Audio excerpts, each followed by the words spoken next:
welcome back. Yeah, Mr. Rafsanjani joins us next. He's the head Transparency International for Nigeria, among several other things. Well, good morning and thank you for coming on today. Hello, good morning. Well, when that news got out there, that High Court in Abuja, Federal High Court in Abuja, did say that the president should explain this $460 million Chinese loan to fund the failed Abuja CCTV project and to publish names of Chinese and local contractors who collected some of these projects and put them all out there. Several questions come to mind. Well, so how is this going to happen? He's going to be on his way out. So they say government is a continuum, and this suggests questions about transparency in all of this. So how do you internalize this kind of scenario, for instance? Thank you very much. Civil society have been clamoring for effective implementation of public procurement law in this country. Unfortunately, Nigerian government under Muhammadu Buhari says they want to fight corruption. And fighting corruption without dealing with public procurement, corruption in public procurement is not really fighting corruption. So we were concerned that this large chunk of money could not be accounted for. And some people have fingered even the #1 citizen.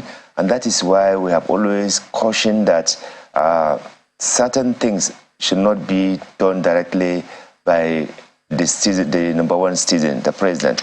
For example, the president is the Minister of Petroleum. Now, if the National Assembly want to do investigative hearing, it will sound very ridiculous to compel the president, who double as a minister, to come. And that is why to delegate that responsibility will be the best way, so that, you as president, you oversee the activities of government, but to now take control over it. So Obasanjo has done that, and we saw a mess in it. Buhari has also done it. We have seen the mess on it. But honestly, we have been shouting and talking about misuse of this borrowed money from various, commercial banks, including this one from the Chinese. Sadly, government has just barely 1 week to go, and they are still talking about additional borrowings. We noted that most of these borrowings did not conform with our law, which is the fiscal responsibility law. And many of these loans originally are designed to pay back. It's not for just eating or sharing.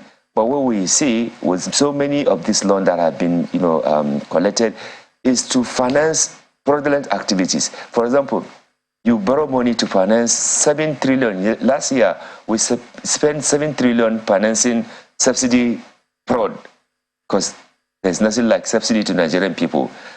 Where must you borrow? You're saying they're not benefiting, not that there isn't anything like subsidy. As a matter of fact, the whole process is a scam, like Buhari has mentioned before now. Buhari confirmed to Nigerians that subsidy is a scam.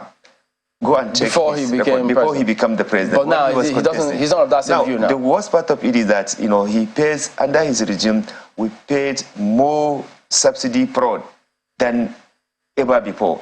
Now, why do you need to borrow 7 trillion to finance this, just to enrich some few individual? Because Nigerians don't see this petrol. That's #1. #2, you borrow money in the name of... Have a lovely day. And from Lagos, thank you so much for being a part of our day, and thank you for allowing us to share your morning with you. I am Bukola Koka.